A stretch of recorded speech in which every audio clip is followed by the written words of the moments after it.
Assalamualaikum warahmatullahi wabarakatuh. Kali ini pertemuan ketiga akan diisi secara online. Berikut adalah videonya. Materinya adalah pengujian hipotesis atau hypothesis testing.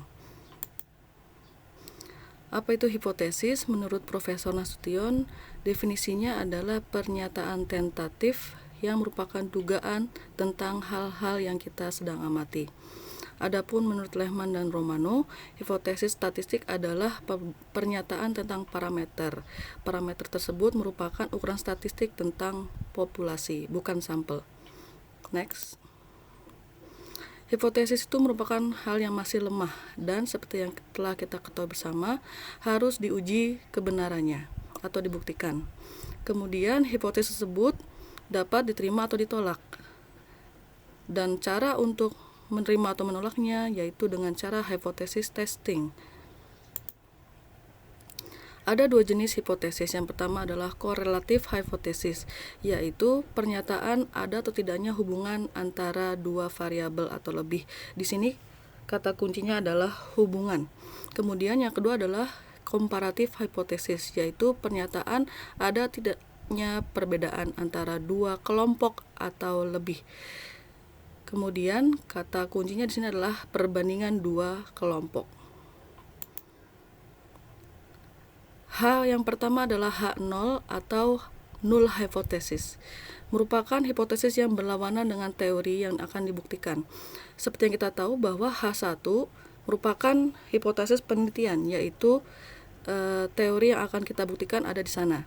Kemudian tidak hanya dalam bentuk pernyataan, hipotesis 0 juga bisa dalam bentuk numerik. Contohnya H0 titik 2 mu lebih besar sama dengan 1.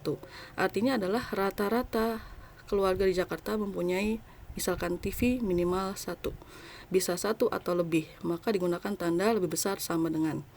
Dan juga tidak boleh merupakan dugaan statistik atau sampel.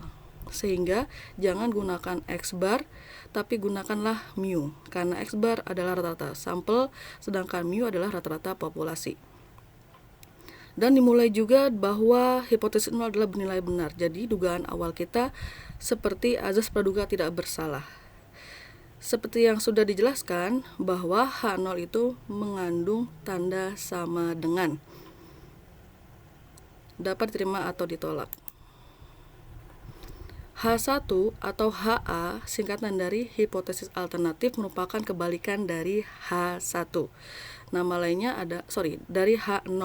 Nama lainnya adalah hipotesis penelitian. Di sini bisa dilihat bahwa tidak memuat tanda sama dengan. Tanda yang termuat pada H1 adalah kurang dari, lebih dari, atau tidak sama dengan. Secara umum, ini yang akan dibuktikan H1, hipotesis penelitian atau hipotesis kerja, nama lainnya. Biasanya tidak disebutkan dalam keputusan, hanya disebutkan dalam kesimpulan. Apa itu keputusan dan kesimpulan? Nanti akan kita bahas. Berikut adalah contoh penggunaan hipotesis 0 dan hipotesis 1 dengan menggunakan numerik atau angka-angka.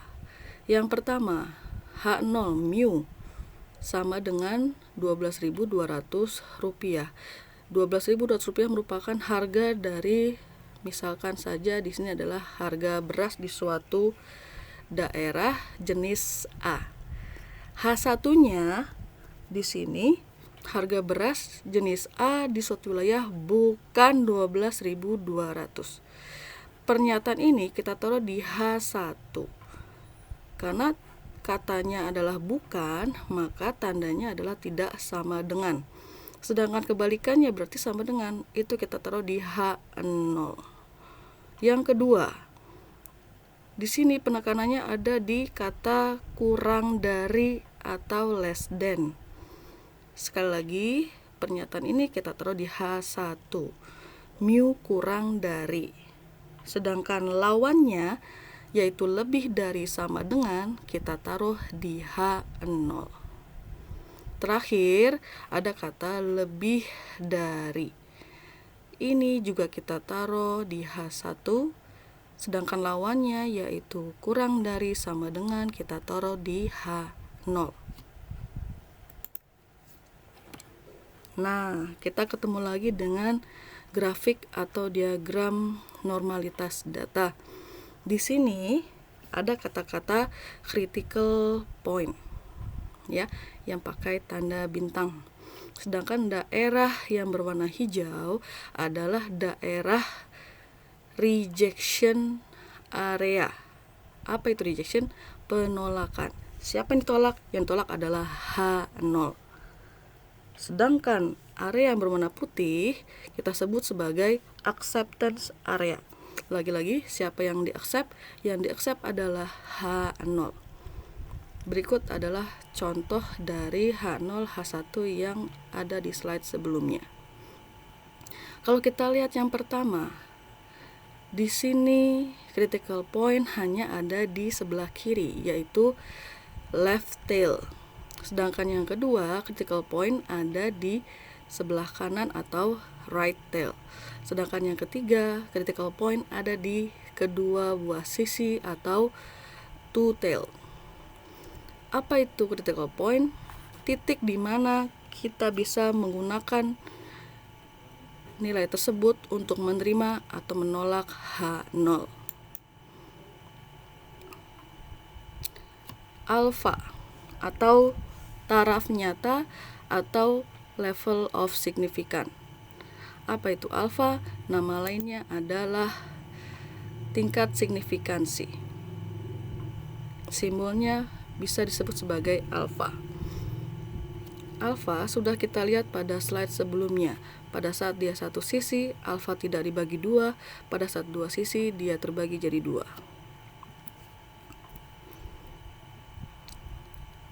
Besarnya taraf nyata atau alfa bergantung kepada keberanian pembuat keputusan dan biasanya mengakibatkan peneliti harus menambah jumlah sampel agar mendapatkan taraf nyata yang lebih kecil. Kemudian pemilihan statistik uji. Ada beberapa statistik uji yang dapat dipilih. Contohnya adalah uji T dan uji Z. Uji T merupakan penemuan dari Pak Gosset dan uji Z adalah dari Fisher. Jika satu buah variabel independen, pilih uji T atau uji Z, sedangkan jika lebih dari satu variabel independen, pilihlah uji F. Ketiganya termasuk dalam compare means atau perbandingan dari rata-rata sampel. Sedangkan ada syarat di sini.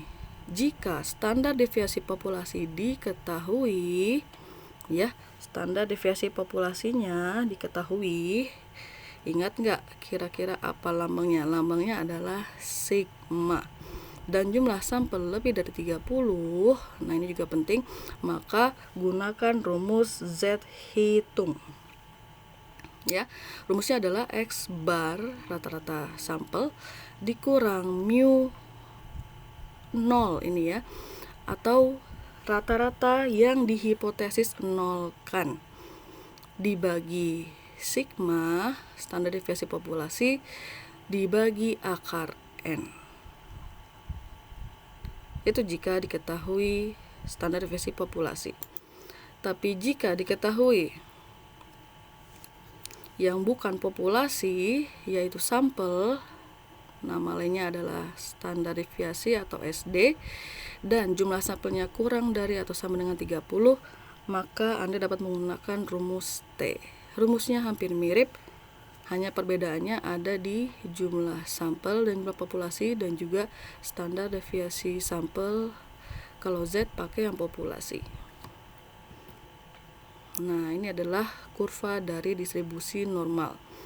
Ya, bentuknya bell shape. Di sini sudah terbagi menjadi persentase-persentase yang dikemukakan oleh statistikawan, di mana di tengah-tengahnya itu benar-benar adalah 0. Terdapat rata-rata, min atau min, dan juga median dan modus. Ke kiri adalah kurang dari sigma, beberapa kali, ke kanan lebih dari sigma beberapa kali.